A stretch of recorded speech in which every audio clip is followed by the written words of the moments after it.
You want to say it at the same time? What's up, Badger Nation? That's exactly what it is. Are you ready? Right. 3, 2, 1. What's going up, on, Badger Nation? Well, you said, what's up? What's going on, Badger Nation? My bad. I thought it was what's up. Well, we just got to roll with it now. All right, what's going on?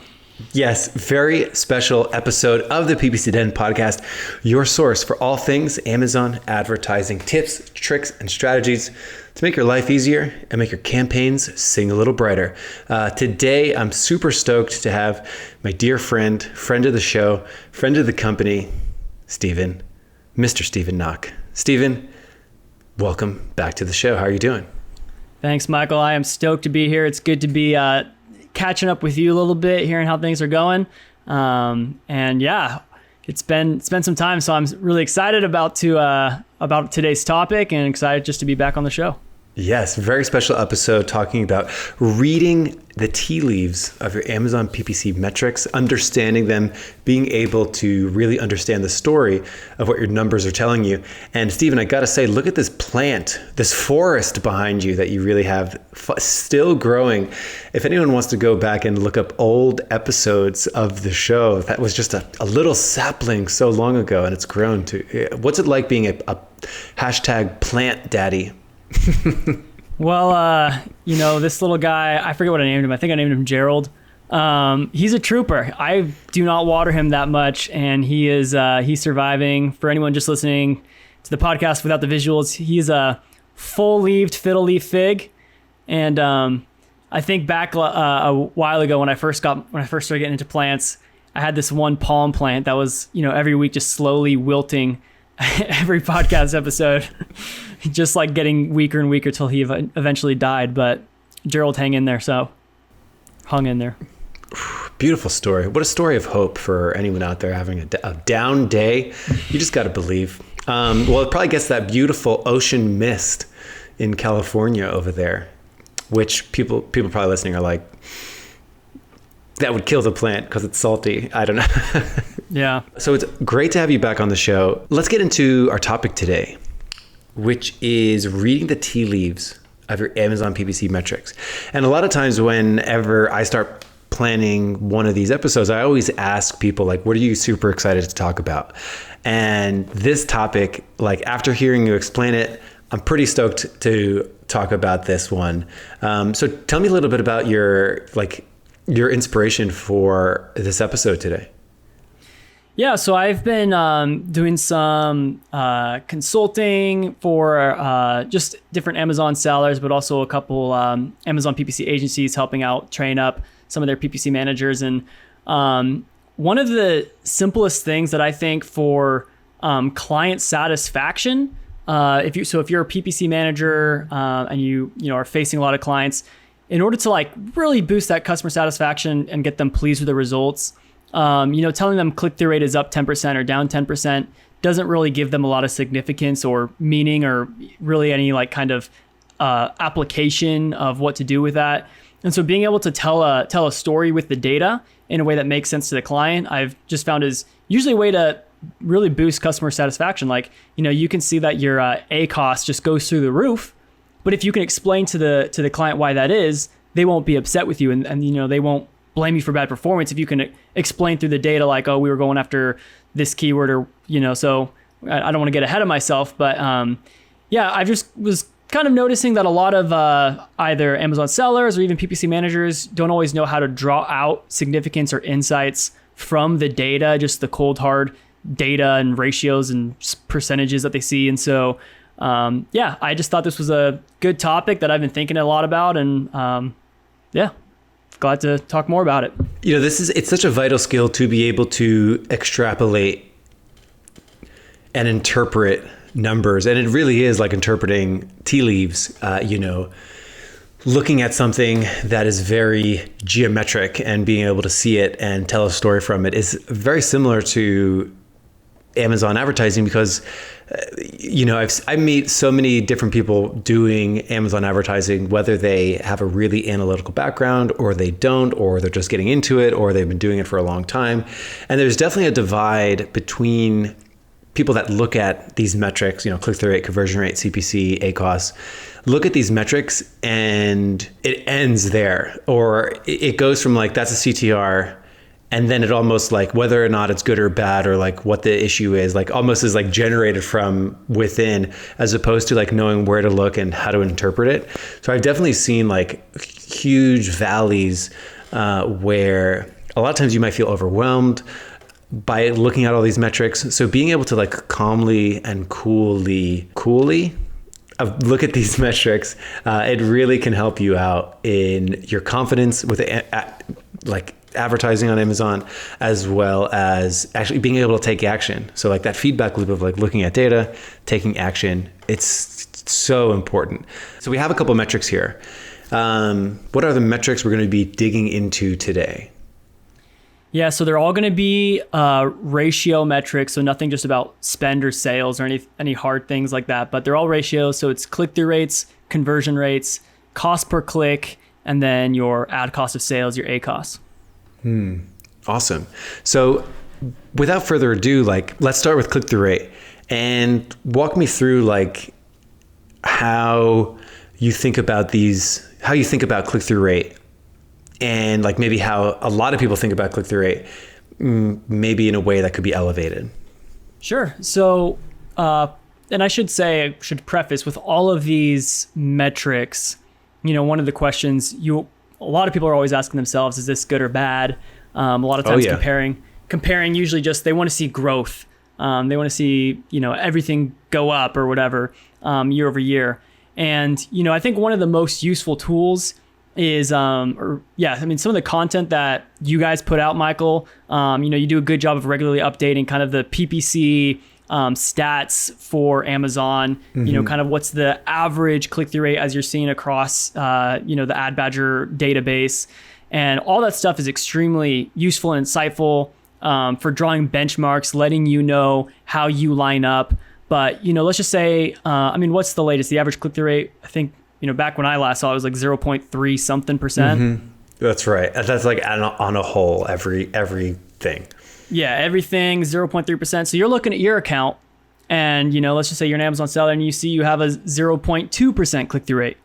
Is that good or bad? You're below average. Like, what does that mean? The purpose of this is to try to answer those questions. And so I guess one thing I'm curious to hear from you, Michael, is how would you define, click-through rate if we were going to, I don't know, it might be nice to kind of have our own little, for each of these metrics, like how you would define it. Not quite as just like, clicks divided by impressions, but like if it was more of like, if you were writing a novel about click-through rates, how would you describe it?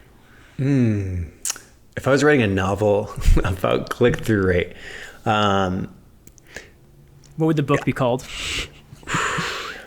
Metrics and Me.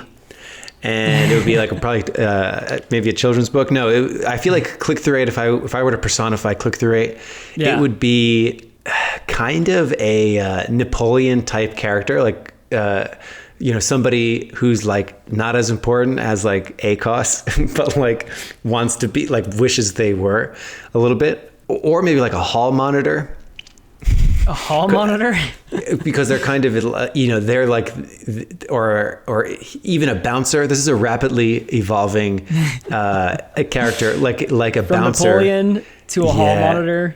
I'm developing. It's developing. I would say it's a little bit of like a bouncer, right? Because like they decide whether or not your entire click journey even happens. Okay, right. I like that one. I like the bouncer. Yeah. He's at the door. He's deciding whether or not your conversion journey actually kicks off. Yeah. If you can't get your clicks, you're not going anywhere. That's the best one. Yeah. I like that. He's kind of the gatekeeper who kind of checks people in or out at the door. Yes. Yeah. So obviously usually the higher the click-through rate, if this was like any other ad platform, because PPC is on multiple platforms, usually increasing your click-through rate is showing that you are more relevant, right? Mm-hmm. So it's gonna be keyword relevance. It's the metric of first impressions. How well do you come off at a first glance? Your leading image, your product title, your pricing, all those kinds of things. But the main insight that, to me, more than anything else, what click-through rate tells me is where are the majority of my impressions serving? So, if you, and the reason why is because if you crack open any other campaign, I know we've talked about this, long time ago, like over a year ago, we were talking pretty extensively on like product ad placements, whether that's on top of search, product pages, or rest of search. And actually, Michael, I think I heard on another episode, you were talking with Michael Tejeda about the Ad Badger devs potentially putting together kind of a global summary of ad placements. You know what I'm talking about? I heard you guys mention very that. True. Yeah, I think I heard you guys mention that a few weeks ago. I'm looking forward to that report coming out if you guys still have the bandwidth to produce that, because in any given campaign, just from what I've seen in general, click-through rates at top of search can be probably somewhere between 2 to 5%. Of course, it could swing wildly up to 25% depending on if it's a brand defense campaign. But around 2 to 5% I've seen as a pretty normal click-through rate for top of search. Whereas for product pages, click-through rates usually tend to drop to like 0.01%. They just really fall off the map. And so then your campaign average click-through rate is going to just be the average for, all of those different ad placements. And if you just count out how many impressions serve at top of search, it's usually 2 or 3, sometimes 4 ads. On a product page, it can be like 48 different ad placements on a product page. They just go on endlessly. So you have these carousels that you can scroll through, so just by nature of, sheer volume, just the weighting, weighting, WEIGHT weighting, the weighting of click-through rate between product pages versus top of search, you get so much more volume at product pages that naturally it's going to pull your entire click-through rate down on your campaign. So someone else is looking at their campaign and saying, wow, the average click-through rate is 0.3%, and here I have a 4% click-through rate. Like, this campaign's killing it.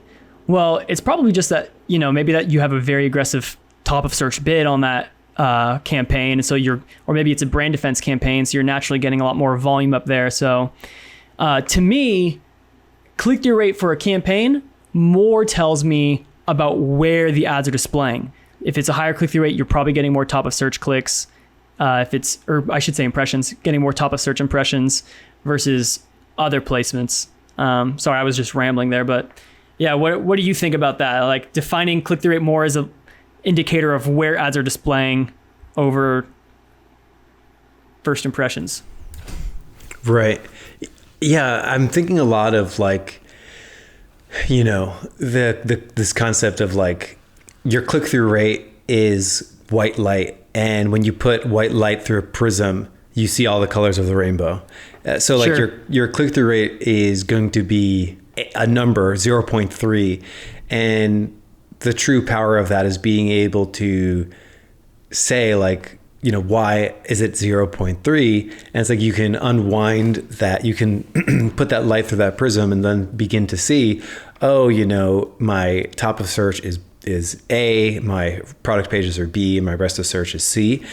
And that can be really powerful at telling you things like, am I weighted too heavily on any one of them, or should I be thinking differently about anything like that? Should I try to engineer my campaigns in a way that I'm, isolating some of these placements a little bit differently so I can like better control my ads and things of that nature. So yeah, that's a really interesting point. Again, that CTR is actually a combination of like where you have appeared. And man, I really wish Amazon had like better placement information, just kind of lumping everything together as product pages and lumping everything together as like rest of search. It'd be cool to like actually see the numbered position pretty easily. I know, right? It'd be so cool to see if you were rank 1 at top of search versus rank 2 at top of search and get some more analysis there. But I do actually want to backpedal a little bit, because I think I might have given off the impression that click-through rates don't signify any kind of that, initial appearances, product strength, right? Take first it back glance. To that. Yeah, so it absolutely does. I guess I'm thinking more click-through rate at the campaign level isn't going to give you that information as much. So you really want to dive down in to the actual campaign placements or the ad placements for that campaign. And you want to compare your click-through rates at that level. Because if you're just summing up the average of the campaign's click-through rate as a whole, I was trying to think of I couldn't think of a good analogy. But, that's why I was kind of excited to see, what the Ad Badger devs are able to dig up when they, get the opportunity to look into those kind of global performance averages and summaries for, campaign by placement. Because, I referenced earlier, a good click-through rate for top of search is like between 2 to 5%. But, I've seen it get up to 15%, 20%, so that's going to start begging more questions that we're going to be getting into as we start interpreting, talking about how to interpret more of these KPIs. But yeah, you really want to kind of, if you do have a 0.3% click-through rate for a campaign and you open it up and you see that 100% of your impressions came from top of search and you had a 0.3% click-through rate at top of search, then yeah, that's a pretty bad click-through rate for top of search, all things considered. So yeah. Shall we kick it on down to CVR? Let's do it. Cool. Conversion rate. All right. Now I'm going to ask you, if you were to personify conversion rate, to do it. Yeah, I would, I've got two different novel ideas I could do if I was doing a book on conversion rate. Lay it out. Number one would be like a romance. Oh, here we go. A romance novel of like a guy trying to woo a girl. Here we go. Option number two is going to be something not as creative, but like a salesman, just like, some, what was that Will Smith movie about? He was like a salesman. Pursuit of Happiness. Yeah, maybe. I thought you were referring to the one he did with Kevin James. He's done a lot of movies. That wasn't too specific, but yeah, to me, the CVR is kind of like the KPI of salesmanship. How strong are you at closing the deal? Let me ask you this, kind of going off track a little bit, Michael. Do you think any of these metrics are or can be vanity metrics? Between click-through rate, conversion rate, CPC, and ACOS. And of course, just to define vanity metric, it's a metric that might make you feel good, but does not have an impact to the bottom line. Straight up profitability. Is conversion rate one of these vanity metrics? I want to say no. I think the answer is no. However, I could see people, it's not a primary metric because again, your targeting could be, you could have a very tight campaign, right? Like if you're only running, like optimizing for 100% conversion rate won't improve your profitability because like then you would just turn off everything and only let your keywords run on your branded terms, right? And you have the most massive conversion rate. So yeah, it's like a give and take between like conversion rate and volume. So like you increase your volume, you go in, you 10x your budgets, you 10x the amount of keywords that you're going after, you 10x all these things. Conversion rate will go down, sales will go up, but your ACOS will probably go up too. So, but then you would pare it down and improve your conversion rate. So yeah, so these are my thoughts. Is that where you were going with that? I wasn't going anywhere with it. I was just curious to hear your thoughts because I was thinking of a book title that I'm planning on getting this book and reading it eventually, but it's titled How to Lie with Statistics. Yeah. And, I think it's just the title itself is pretty thought provoking. The idea behind it basically being how it could be anything from like COVID stats, whatever your opinions are, if you're for COVID or against COVID, the point is who's for COVID? I'm rooting for the virus. Yeah. For the people that are for the virus versus against it, anybody can pull up metrics and tell any story that they want. And so even with like something like conversion rates, if you are a PPC manager, you can easily, skyrocket your ROAS along with your conversion rates by suddenly just shifting everything to brand defense or it can be deceiving. I wouldn't say it's like a vanity metric, but like it can be deceptive. But at the end of the day, the conversion rate is essentially just how strong your product offering is at closing the deal to the customer.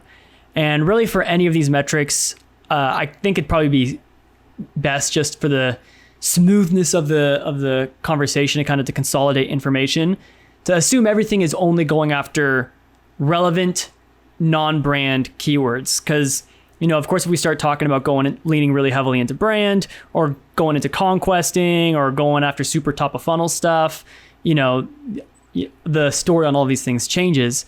But at least within, if you're selling iPhone chargers and you're bidding on the keyword iPhone charger and you have a 2% conversion rate, now you can, what that would tell me is conversion rate is how your product offering compares to your competitors. So it's really kind of the market's telling you kind of your comparison to others in the marketplace. Someone with 30% conversion rate, which I've seen it before on some non-brand keyword, they're like a number one bestseller and everybody knows it. And so they get 30% of the market share for a certain keyword. I think it's interesting too, because, quarter four is coming up and like CPCs have gone up this year a lot. And I've been fielding some questions from people of like, hey, what would happen if I were to cut my budgets in half? Like just to get some of this money back, for example, or what would happen if I did blank? And I think conversion rate's a really interesting one to look at because it's a combination of two separate things. Like on one hand, it's like the targeting, and then the other, it's like how likely that targeting will convert combined with your product's offering. So then I think you get into these scenarios where if you are looking at conversion rate and you see it going down, that could mean one of two things. Like one, the product offering isn't as competitive as it once was, or it could mean you've expanded your keyword breadth.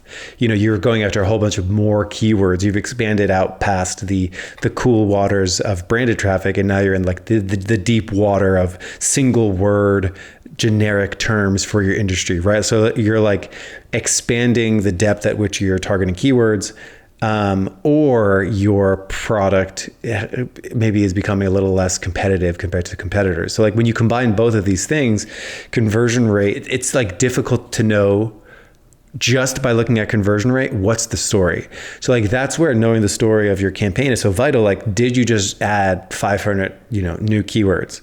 Then that's something that would probably lower your conversion rate. Did you not launch 500 keywords? Did you not change your targeting too much, but your conversion rate's going down? That could be an indicator that a competitor has moved into your territory, right? So it's like when I think of conversion rate stories, like I think of those two things, like did my targeting change or did my product's competitiveness change? Yeah. And for any of these metrics, and and for conversion rate in particular, I really like to strip things down to the bare bones and make things, just like obtusely simple. Mm-hmm. And so, conversion rate is just orders divided by clicks. And so if you want to increase your conversion rate, you either need to increase your orders or decrease your clicks. Mm-hmm. So like you were saying, if you start launching a bunch of new, keywords or a bunch of new auto campaigns, you're going after doing some more keyword research and you're casting a wide net. Yeah, naturally, you're trying to draw in more clicks. You're going to see your conversion rate drop as a result. If you can, negative search term a couple items that weren't converting and cut out a couple clicks without decreasing the orders, you're going to see your conversion rates rise. Or if you can, find out that like, oh, my conversion rates tend to be a little bit higher at top of search. Let me try to target top of search a little bit more aggressively. If you can now increase the number of orders per click without increasing the number of clicks, just by kind of shifting up the ad placement, you'll see your conversion rates rise as well. So yeah, at its simplest form, it's you just either decrease your number of clicks or increase your number of orders. From what I've found, usually decreasing your number of clicks comes through, optimizing your campaigns. Increasing your number of orders could also come from campaigns, but it tends to be a little bit more of a product listing issue. Better images, better title. You could just go after higher converting keywords, but to me, it's conversion rate. I don't know. Tell me what you think, Mike, but to me, conversion rate usually tells me a little bit more about the product listing itself, if we're assuming that our keywords are relevant, not a bunch of broad match stuff. Yeah, right. Like showing up for relevant terms needs to be table stakes. It needs to be something that everyone does. Everyone has dialed in. So then it's like, yes, you're right. Product performance, product market fit, those kinds of things needs to be always an improvement. Like the most successful people that we know on Amazon are like doing both things at once. You know, they'll have a PPC person generally like working on all the PPC stuff, and then some kind of product person working on making sure the product is putting its best foot forward. Shall we move to the next one? CPC. And since I asked you to personify it the last time, would you like me to personify CPC? Yeah, you take it away. First reaction, I want to say some kind of banker, but that's like so obvious because like they're in charge of like money in such a big way. Like the Monopoly cartoon character. That's the dude. So CPC, telling the story of CPC, and 2021, I think the story of rising, I think this is like, we're coming out of the summer of rising CPCs. Almost everybody has higher CPCs now than they did last year. It's absolutely bonkers. So CPCs have definitely gone up a lot. So very relevant question. What I think is so key with all these metrics is like being able to track them and be aware, has it gone up or gone down? Because I've been on calls before with people and they're struggling, like, why is my ACOS not as good now as it was in the past? And it's like, boom, first thing, you just go to like lifetime CPC and like watch it have gone up by like 20%. Totally. Yeah. It's one of the like easiest things to do. So if anyone's out there struggling with why is this ACOS so high, going to lifetime CPC, looking at that trend line could tell you everything you need to know. Yeah, absolutely. Yeah. I mean, well, we'll get into it on the next one, but ACOS, but like, to me, like ACOS or ROAS is really just a function of conversion rate plus CPC, right? Because, if ACOS is ad cost of sales, your CPC is essentially your ad cost, and then your conversion rate, or, I like how Ad Budget does like the revenue per click, is your sales, so it's ACOS is just your cost per click over your revenue per click, or, we can use conversion rate here. So, those are the two most important metrics to try to dig in and identify. I've actually found that being able to communicate, when a client has really aggressive goals and is saying, we want to be showing up in this search, that search. And then they're like, how come my ACOS is spiking, blah, blah, blah. And then like, we need to pull ACOS down. And then you end up in these long conversations of a frustrated client, a frustrated PPC manager, where they just can't align on goals and they're flip-flopping back and forth between trying to grow revenue, but not being comfortable with like the ACOS and everything. And as soon as you just bring up like, lay it in front of the customer, show them the CPCs for the keywords that are important, and show them the conversion rates that you have. And, I love doing that with a client because it is completely out of the hands of the PPC manager. They are not responsible for any performance. If they're looking at the CPC, let's just say you sell coffee mugs and you're looking at coffee mug exact match and you're saying we have a 1% conversion rate and a $2 CPC. You just lay it in front of them and say, there's nothing I can do. This is the market price. The CPC is, I like to think of it as like the market price for a keyword. And the conversion rate is like what happens when we direct traffic to it. Now, you and I know that like you can maybe try to get really granular and nifty and try to do some single keyword campaign or whatever, but let's leave that out of the conversation for now. My point being is that when you just address the CPC with a client, or if you've been managing your own campaigns and you're frustrated with the performance and you look at the CPCs, and like you said, Mike, if you just see them kind of creeping their way up, maybe your conversion rate stayed flat, but just those rising CPCs cause your ACOS to go through the roof. But the story that I think CPCs tell is mainly just what the competition is doing, what you're doing. And, assuming that you don't change the bids, if you are seeing your CPCs rising, you might be having dynamic bids up and down turned on. You might be getting more top of search placements that you weren't previously getting before. Lots of different things in there that can impact the CPCs. But one of the, I think, least known things that people really talk about is the idea of keyword relevancy and the CPC, and how Amazon will either charge you a premium on your CPC or a discount based on how relevant your product seems to be. Have you noticed that? For a long time, for sure. Yeah, and we've talked about it before on the show, this sort of hidden relevance metric which I think basically answers the question, like, does Amazon like that you are bidding on this keyword? Like, do they like your product? Do they like putting it in front of customers? Does it convert well for them? And, other platforms list this out for you. Facebook ads calls it a relevance score. Google ads calls it a quality score. Amazon decides to not tell us what it even is. But it's like, you can definitely see it. Anytime you hear stories of people saying, man, I'm bidding $6, I'm getting no clicks. A lot of times to me, that sounds like, hey, maybe you're bidding on a keyword, or you haven't told Amazon yet that you are relevant for that keyword. Yeah, there might be something missing.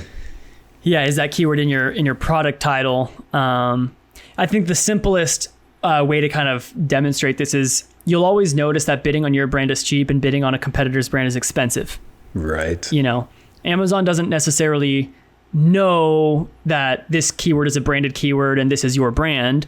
All they know is that the keyword is in your product title, or at least all over the product page. Right. And the actual brand, the self brand, has a click-through rate that's astronomical and a conversion rate that's astronomical. Right. And then you're trying to bid on it and your conversion rate is in the dumps and your click-through rate is in the dumps relative. And then Amazon's just like, well, you're not relevant for this. Like, why would we, discount you? Because Amazon wants to present, the best possible customer experience to Amazon shoppers and wants to put relevant ads in front of them. And so if your ad is coming across as not that relevant, not that strong of a conversion rate, doesn't have the competitor's brand name in your product title, then they're going to charge you a premium.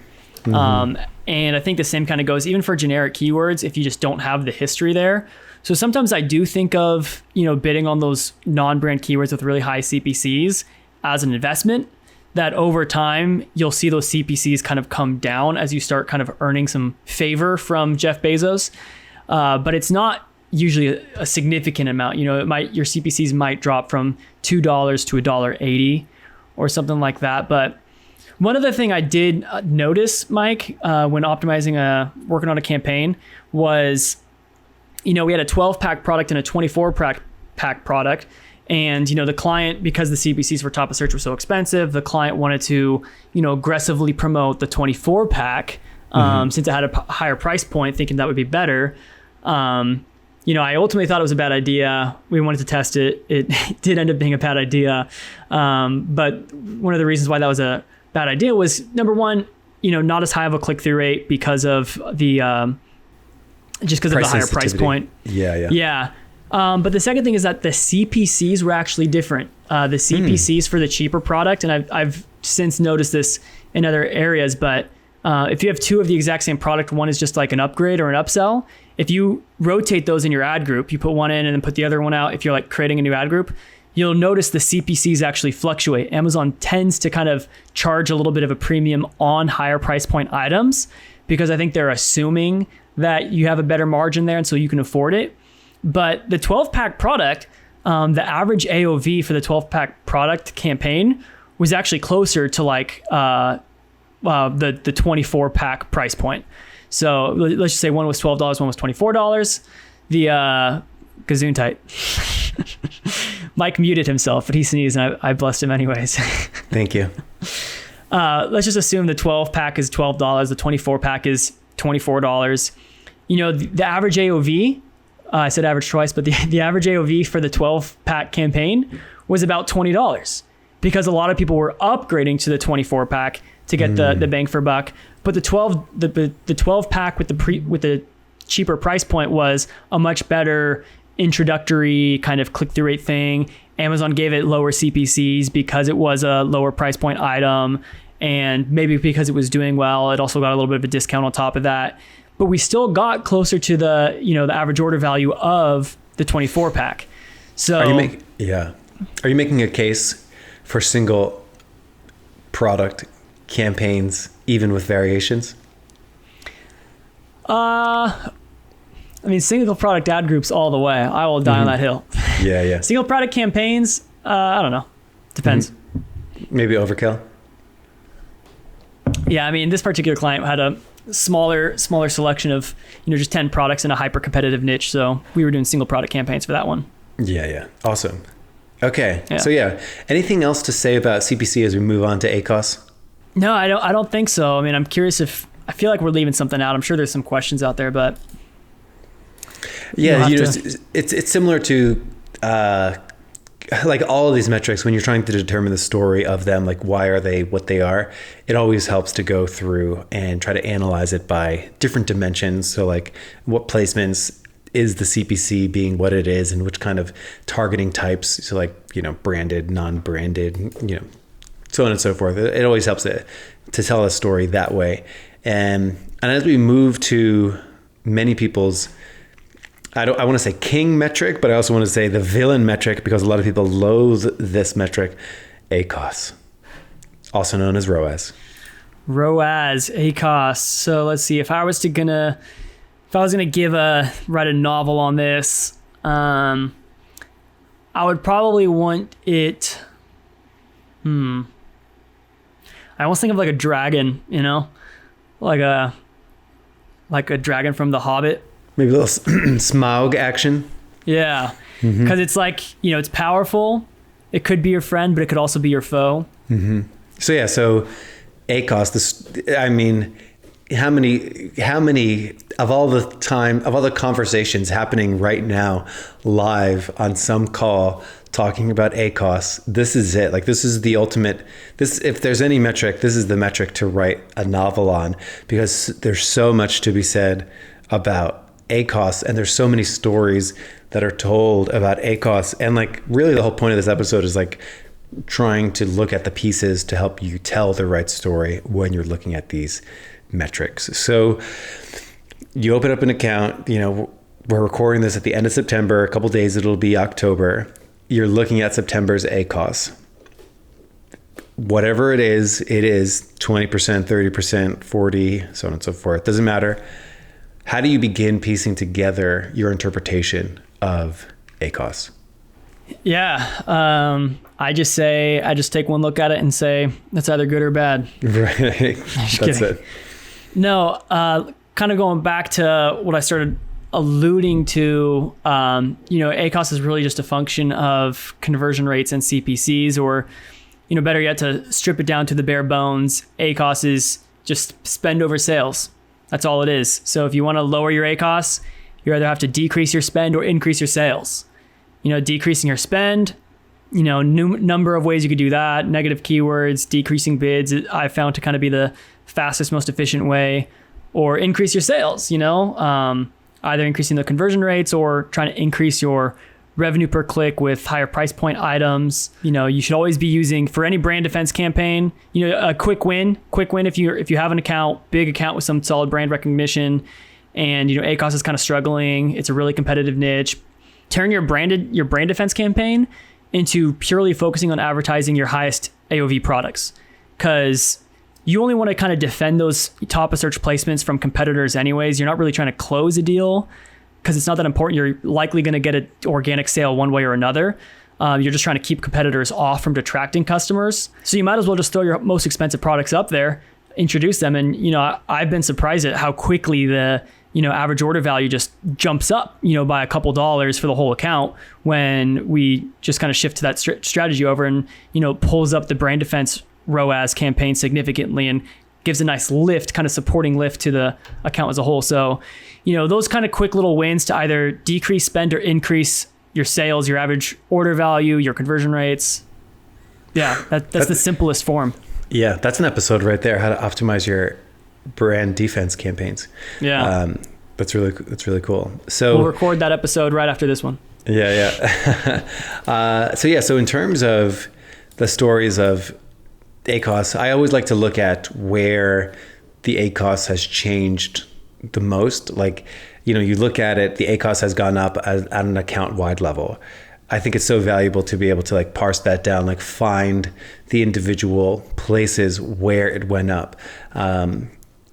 So that's actually something I'm like working on now, of like, how do you prepare a report that basically like lists out what keywords moved up and what keywords moved down, so that you can really focus your efforts and look at those like, okay, we have a keyword, it used to be 30% ACOS, now it's at 40%. And you can sort of help determine like why that is. And if you're able to do that, telling the story of an individual keyword's ACOS, obviously starting with the highest priority ones and then working your way through, like that's a really high level of analysis there that you can do, where you're isolating things, you're being able to understand why certain ad groups, certain keywords, certain campaigns have made the moves that they have. So you have a campaign, its individual ACOS went up, you drill down, which ad groups ACOS are now over my threshold. You click into that, and you're into looking at keywords, which individual keywords or targets have gone past my ACOS threshold. So when it comes to ACOS, I really like drilling down and, looking at an account and, let's say your target ACOS is 30% and seeing something that's at 35 and then going in and making, optimization changes, like changing the way that you interpret your entire account is not as good as identifying where the ACOS has gone up and then hitting those areas. I think that's the right approach. Then that's generally like, so many of these stories turn into action, and this is an easy one to like turn into action of like, where's the ACOS not what I want it to, like, let me go take care of it. Yeah. Going back to the topic of, client satisfaction, I found that so much of that is just managing client expectations. And, one of the simplest ways to manage that is if you educate your client on, the fact that ACOS really just is a matter of conversion rate and CPCs. And you can just show them that, like, as PPC managers, what we can control are keywords and bids. And that's about it. Yeah, it gets a little bit more technical with like ad placement stuff, but it's essentially just keywords, bids. What we can't control is we can't control, the consumer, the traffic flows. We can't force them to buy the product. We can't do any of that. So it's really just get relevant keywords, set the max CPC that you can afford within your margins. And then, it's pretty simple and straightforward. So, when ACOS starts rising and all these things, and if you've been doing bid management properly, you just have to sit down with the client, just say, look, here's the ACOS on this keyword because of the conversion rate and because of the CPC. If we want to make this affordable, or like, the CPCs that we can't afford are, I'm gung-ho about the, Ad Badger revenue per click times target ACOS formula for that. So you run that formula, show them the performance of the exact match keyword so far, and you say, based off the margins and the ROAS goals, we can only afford a 30-cent cost per click when the keyword's running for $1. So we have to make the decision with the, you just tell the client, you say, so we either need to like triple our ACOS threshold in order to get after that $1 CPC and consider it an investment, or, if you really want to hit this ACOS goal on this keyword, we're going to do a 30-cent bid, and we'll probably only get a few clicks from, 10 p.m. to midnight Pacific time when everyone else is out of budget, and we kind of squeak in there at the end of the day. But if you can explain that to the client, and if they can understand it, they're not going to be upset with you anymore over like the ACOS concerns and, pull their business because they if they don't understand, you just have a frustrated PPC manager who's like, my client, has all these asks that aren't making sense. And the client's like, you can't get the performance we want. And at the end of the day, it's, if you just make things as simple as they are, tell the story, it's just keywords and bids is all it is.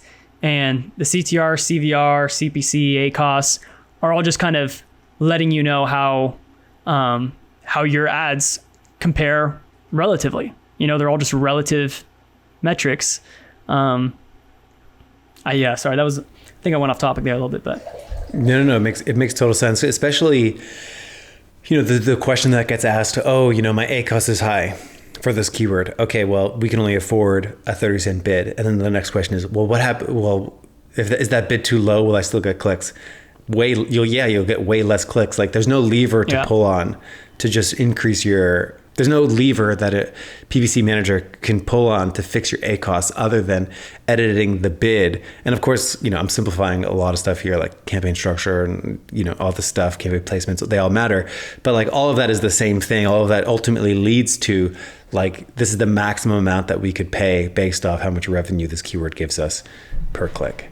And you said that there was more stuff to it, campaign structure, all that stuff.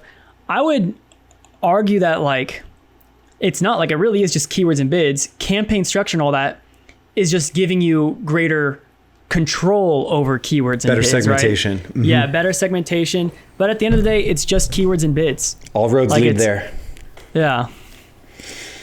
And all roads lead to the end of this episode. Steven, thank you so much for coming back on the show. I know you're a busy man. In California, you have so much surfing to do. Yeah, too much sun to soak up.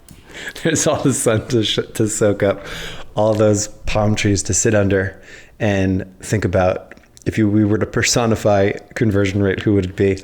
Awesome stuff. So you are doing Amazon PPC. People should hit you up on LinkedIn if they have any questions for you. Are you still active on LinkedIn? I've ebbed and I flowed, but I'm going to start flowing again. I'm going to get a lot more active on in terms of making content. Yeah, finally starting to make more content on LinkedIn.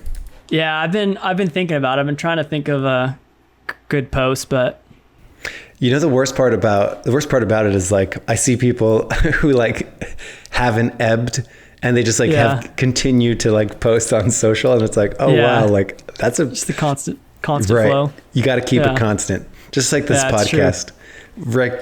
Week in, week out, no matter what.